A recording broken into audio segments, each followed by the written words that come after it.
Hola, hoy vamos a tratar el tema relacionado con el muestreo de suelos y el manejo de las muestras a nivel de laboratorio. El objetivo de la clase es reconocer los criterios a considerar en el muestreo de suelos con fines de diagnóstico de propiedades y el manejo de las muestras a nivel de laboratorio. El contenido que vamos a desarrollar se refiere al muestreo con fines de diagnóstico, a los criterios a considerar para realizar un muestreo de suelos. Vamos a revisar los objetivos del muestreo y la selección de los métodos a usar, los tipos de muestra, disgregadas y no alteradas, y vamos a hablar de las muestras compuestas, el tamaño de las muestras y el número de repeticiones, la época y frecuencia de muestreo, la localización de las muestras a nivel de campo, en la superficie del campo y dentro del perfil de suelo, los cuidados que debemos tener al tomar una muestra y el manejo de las muestras a nivel de laboratorio. Ahora, ¿qué se puede muestrear con fines de diagnóstico de fertilidad o de condiciones limitantes? Podemos muestrear suelo, podemos muestrear tejido vegetal o podemos muestrear agua. En el caso específico de suelo, el suelo es considerado como un cuerpo heterogéneo que presenta una variabilidad tanto en sentido horizontal como vertical como temporal.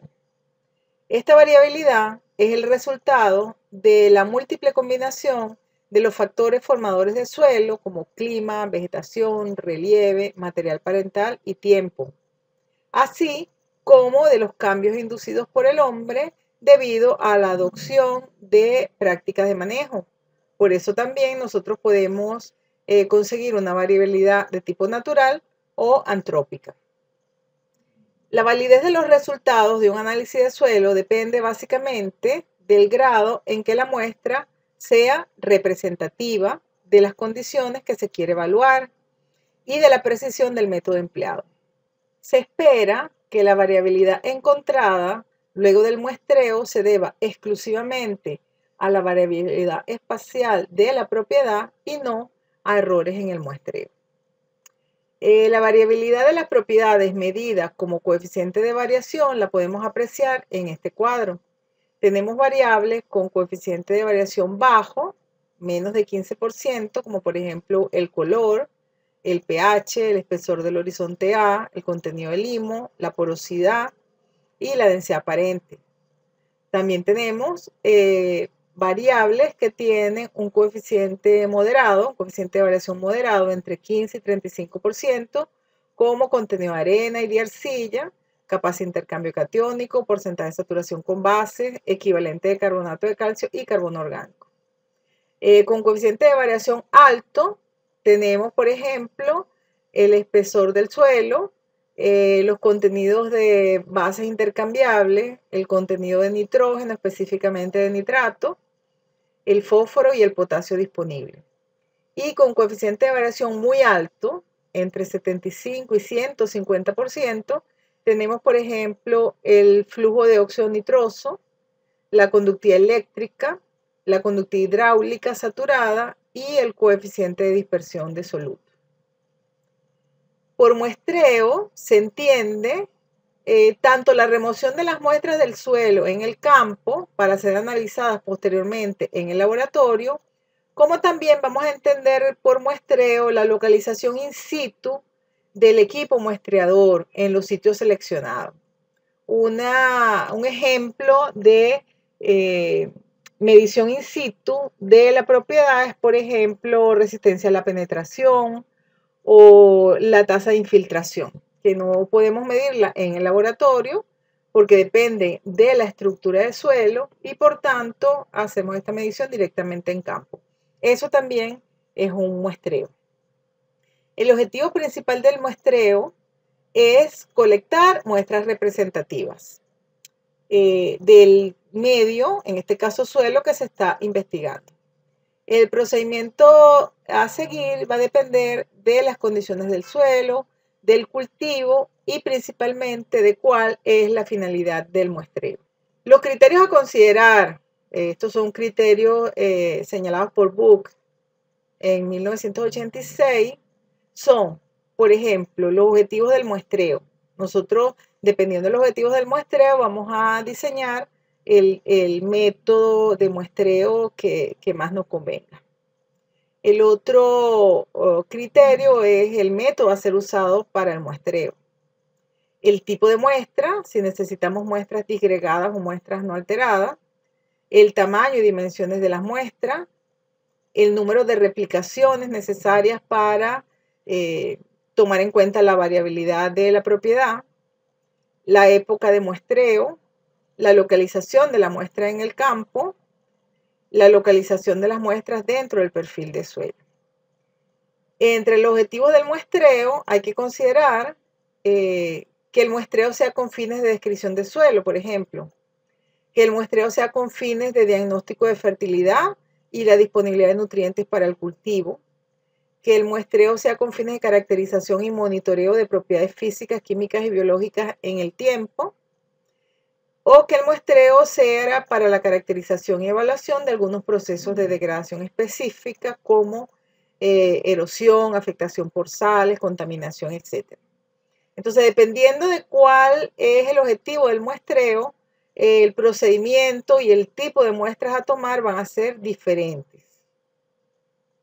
Con relación a los métodos para usar en el muestreo, el método va a depender, por supuesto, del objetivo del estudio.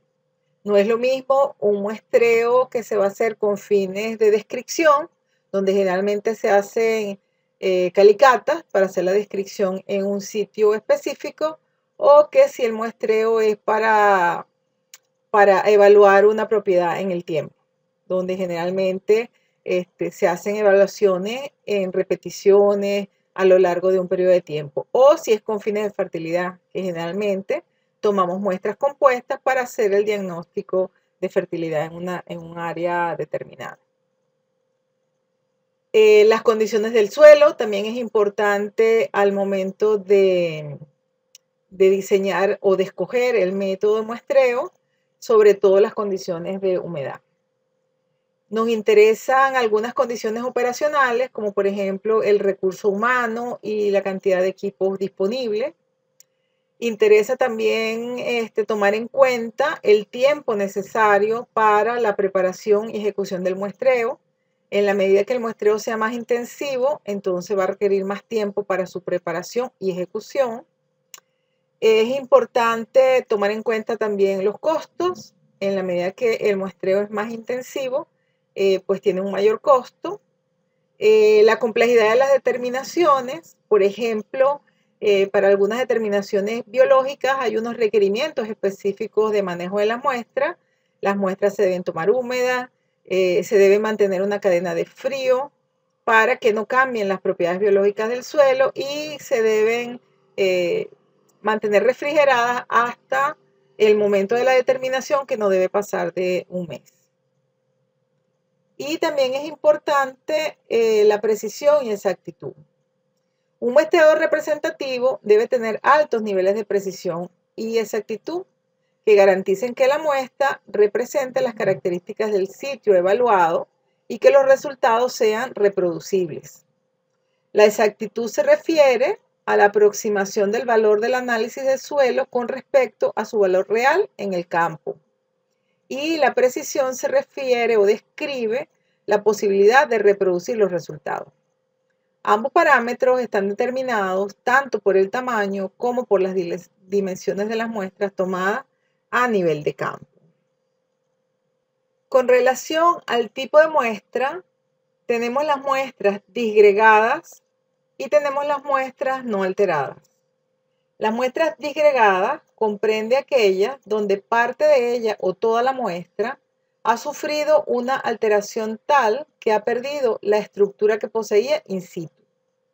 Estas muestras son extraídas de los sitios de muestreo con equipos como pala, palín, etc., que no evitan la fractura de los planos más débiles que separan las unidades estructurales o agregados, pero sin desintegrar. Por otro lado, las muestras no alteradas o intactas, también se les dice, comprende tanto aquellas muestras que no se remueven en las determinaciones directamente en el campo, como hablamos previamente, ya que se coloca el equipo de determinación in situ, como las que se extraen también manteniendo el volumen del suelo que ocupaba en condiciones de campo, con tomamuestras tipo ULAN. Esta muestreador tipo ULAN usa unos cilindros de aluminio con unos diámetros que varían entre 5 y 7 centímetros y estas muestras son extraídas y se mantienen sus condiciones originales. En el caso de las muestras disgregadas, generalmente usamos este tipo de muestras para la evaluación de áreas representativas y estas muestras pudieran ser simples o compuestas. Mientras que las muestras no alteradas generalmente lo usamos para la caracterización de sitios representativos y generalmente son muestras puntuales. Con relación a los materiales necesarios para la toma de muestras, principalmente muestras disgregadas, tenemos, por ejemplo, que necesitamos materiales para la orientación y ubicación, tipo GPS, cinta métrica, estacas, etc. Materiales de apoyo para la ubicación en el espacio, por ejemplo, o para cualquier información que necesitemos sobre el manejo histórico del sitio, como mapas, cartas topográficas, registros climáticos, etc. Instrumentos para la toma de muestras como tal, como barrenos, palas, machetes, baldes para el mezclado de las muestras. Y al final necesitamos un material para guardar, identificar y transportar las muestras. Dependiendo de las muestras o del tipo de muestra que tomemos, vamos a necesitar cilindros, frascos, bolsas plásticas, etiquetas, etc. Un poco describiendo el proceso de toma muestras disgregadas, lo primero que tenemos que hacer es limpiar el sitio de la vegetación que tenga en superficie. Posteriormente, si vamos a tomar la muestra con un instrumento tipo palín o pala, se abre un agujero en forma de V y se extrae del hoyo. De una de las paredes de esa V se toma una capa, como una tajada de suelo. Esa tajada de suelo se le van a quitar los bordes para dejar una muestra. La idea de esta separación es evitar la contaminación de la muestra con la muestra anterior, la parte superficial, y también mantener un volumen constante. Esto se elimina cuando hacemos el muestreo con barreno, porque en el barreno siempre vamos a tomar una muestra de un volumen constante.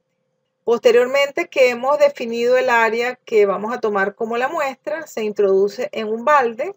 Así se va introduciendo todas las muestras que vamos a tomar, en este caso de la muestra compuesta, se mezcla y como la cantidad de muestra que tenemos allí en ese balde generalmente es mucha cantidad, mucho más de lo que se va a requerir en el laboratorio, se procede a un procedimiento que se llama cuarteo, donde se coloca la muestra ya un poco disgregada en un plástico, puede ser en el suelo, se coloca en forma de un cono, se hace unas líneas allí imaginarias dividiendo en 4 cuadrantes la muestra y después vamos a tomar muestra de cuadrantes que son contrarios, por ejemplo el 1 y el 3 o el 2 y el 4. Y de allí vamos a tomar una cantidad de muestra suficiente para enviar al laboratorio, que generalmente es alrededor de 1 o 2 kilos. En el caso de las muestras no alteradas, que es estas que tomamos con tomamuestra tipo ULAN para mantener la estructura, igualmente se limpia el terreno, esa capa superficial, se coloca en la profundidad que vamos a considerar el tomamuestra tipo ULAN. Ese tomamuestra tiene adentro unos cilindros, que es donde va a ubicarse la muestra, un cilindro para ubicar la muestra y unos cilindros para proteger la muestra del golpeteo. Se introduce esa camisa o la base de los cilindros con un sistema de martillo de impacto y una vez que hemos llegado a la profundidad que nos interesa, introduciendo todo el instrumento en el piso, se saca, Él toma muestra y se sacan los cilindros. Fíjense acá que se colocaron unos cilindros en la parte superior del cilindro donde está ubicada la muestra, y estos cilindros se colocan para evitar el impacto que cause una compresión de ese martillo sobre la muestra. Posteriormente se quitan los cilindros y la muestra se cubre. Se pueden usar unas cajas especiales para trasladar la muestra, o simplemente se puede envolver en papel aluminio para que quede protegida hasta su posterior procesamiento a nivel de laboratorio. En este tipo de muestras lo más importante es evitar la compactación y que la muestra que está dentro del cilindro mantenga las condiciones originales de estructura que tenía a nivel de campo. Con esto finalizamos esta primera parte relacionada con el muestreo de suelo. Próximamente continuaremos.